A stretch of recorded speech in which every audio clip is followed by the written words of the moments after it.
Le 22 mars 2025, le palais Omar Bongo Ondimba a été le théâtre d'une rencontre de haut niveau entre les femmes parlementaires et les femmes du département du Woleu, de la commune d'Oyem, ainsi que du canton Woleu.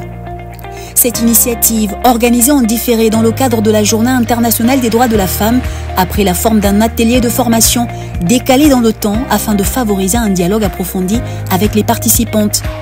Au cours de cette rencontre, 3 thématiques essentielles ont été abordées par des figures parlementaires engagées. Concernant la première thématique abordée, le droit de vote des femmes, présenté par Solange Okombeka. Donc nous sommes à Oyem ce samedi 22 mars pour nous entretenir avec nos mères, nos sœurs sur la journée internationale des droits de la femme, et nous avons décidé de fêter ce moment en différé pour pouvoir échanger avec les femmes du département du Woleu, de la commune d'Oyem et du canton Woleu. Nous avons un programme très chargé. Au menu, nous avons 3 grands ateliers. Le premier atelier est sur le droit de vote des femmes. C'est un atelier que je vais personnellement animer pour encourager nos femmes à aller voter, parce que nous sommes à un moment crucial de l'histoire de notre pays et la femme doit jouer un rôle fondamental lors de ce scrutin qui arrive.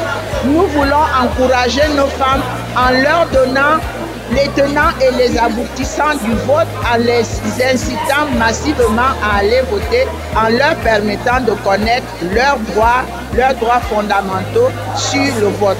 Ensuite, le leadership féminin en politique, exposé par la députée Ebanette Nathalie, épouse Simaeyi.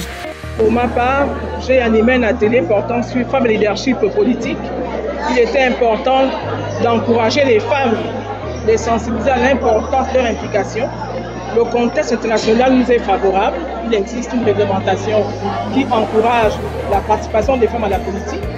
Le contexte national également, puisqu'il y a eu des avancées majeures dans la réglementation sur le genre. Et il est important de comprendre avec les femmes les raisons pour lesquelles, en dépit de cet espace ou de cet écosystème favorable, les raisons pour lesquelles elles s'investissent non en politique. La politique est le lieu de prise de décision. Il est important que les femmes s'impliquent davantage pour ramener à l'agenda politique des questions qui sont liées spécifiquement aux problématiques qu'elles vivent au quotidien. Autre thématique abordée, les droits du travail et les conditions de travail, développée par Essola Assoumou Anastasie. Parce que le travail, c'est une source de valeur. Et les femmes doivent savoir que le travail n'est pas seulement celui qu'on fait dans un bureau, mais le travail qu'on peut faire soi-même. C'est pour ça que cette année, l'un des thèmes, c'est l'autonomisation de la femme.